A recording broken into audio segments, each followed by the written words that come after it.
Hello मैत्रिणींनो, आज आपण अशा विषयावर बोलणार आहोत जे अनेक घरांमध्ये घडते, पण त्यावर फार कमी बोललं जातं. हिंसा, अत्याचार हा स्त्रीवरच का?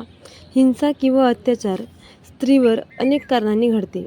मग ती घरेलू हिंसा, शारीरिक हिंसा, मानसिक हिंसा किंवा आर्थिक हिंसा असू शकते. घरेलू हिंसा ही स्त्रीवरच का? घर हा शब्द ऐकलं तरी डोळ्यासमोर येतो प्रेम, आपुलकी, सुरक्षितता आणि आधार. पण दुर्दैवाने अनेक स्त्रियांसाठी घरचं वातावरण भीतीचं, दडपणाचं आणि वेदनांचं कारण बनतं. बाहेरची जखम दिसते, पण घरातील हिंसेच्या जखमा मनाच्या आत खोलवर रुजलेली असते. अनेकांना वाटतं की घरेलू हिंसा म्हणजे फक्त मारहाण, पण तसं नाही आहे. घरेलू हिंसेचे पण अनेक प्रकार आहेत. शारीरिक हिंसा, जेव्हा स्त्रीला मारलं जातं, ढकललं जातं, थापड मारली जाते, जखमी केलं जातं, तेव्हा आपण त्याला शारीरिक हिंसा म्हणत असतो. पण त्यामागचं दुःख, अपमान आणि भीती फक्त स्त्रीच जाणत असते. पण स्त्री या गोष्टीकडे दुर्लक्ष करते. हे माझं नशीब आहे असं म्हणून हिंसा सहन करत राहते. पण हे चुकीचं आहे. मानसिक हिंसा, ही हिंसा दिसत नाही, पण मन मात्र खूप खोलवर दुखावते. यात सतत टोमणे मारणं, अपमान करणं, तुलना करणं, कमी लेखणं, धमक्या देणं, जसं तुला काही कळत नाही, तू कधीच काही करू शकत नाही, तुझी काही किंमतच नाही, असे शब्द रोज ऐकणारी स्त्री हळूहळू स्वतःवरचा विश्वास गमावते. ती बाहेरून शांत असली तरी आतून मात्र पूर्ण तुटलेली असते. आर्थिक हिंसा, ही हिंसा अनेकदा लक्षात पण येत नाही.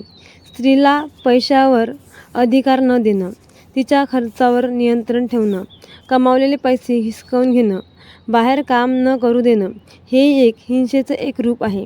जेव्हा स्त्री आर्थिकदृष्ट्या दुसऱ्यावर अवलंबून राहते, तेव्हा अन्याय सहन करत नाही, तर तिला गप्पसुद्धा बसावं लागते.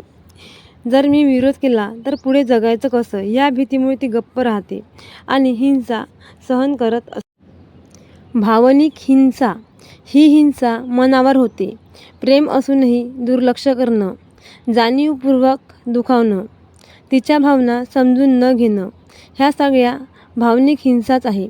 कधीकधी एखाद्याचं शांत राहणं पण खूप मन दुखावून जातं. जेव्हा स्त्री बोलण्यासाठी कुणालाच शोधू शकत नाही, तेव्हाच ती स्वतःच्या वेदनांमध्ये हरवून जाते. हे सगळं स्त्री का बरं सहन करते? हा खूप मोठा प्रश्न आहे. अनेक स्त्रिया सहन करतात कारण त्यांना भीती असते, लोक काय म्हणतील, मुलांचं काय होईल, आईवडिलांना त्रास होईल, मी एकटी कशी जगू. कधी समाजाचं दडपण, कधी नात्यांची भीती, तर कधी आर्थिक अडचण आणि कधी फक्त कुणी समजून घेणार नाही ही भावना. पण एक गोष्ट स्पष्ट आहे, हिंसा ही कोणत्याही स्वरूपाची असो, ती सहन करणं चुकीचीच आहे.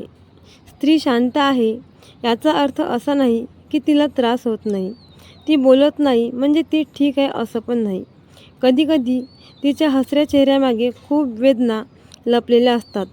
स्त्रीला दया नको, तिला आदर हवा आहे, ती सुरक्षितता हवी आहे, तिला समजून घेणारी माणसं हवी आहे आणि सर्वात महत्त्वाची गोष्ट म्हणजे तिला मनासारखा जगण्याचा अधिकार हवा आहे.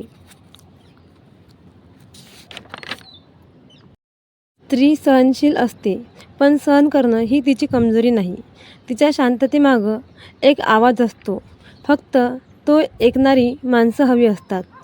जर तुम्हालाही वाटत असेल प्रत्येक स्त्रीला घरात सन्मान आणि सुरक्षितता मिळालीच पाहिजे, तर या व्हिडिओला लाईक करा, कमेंटमध्ये तुमचं मत नक्की लिहा आणि चॅनलला सबस्क्राईब करायला विसरू नका.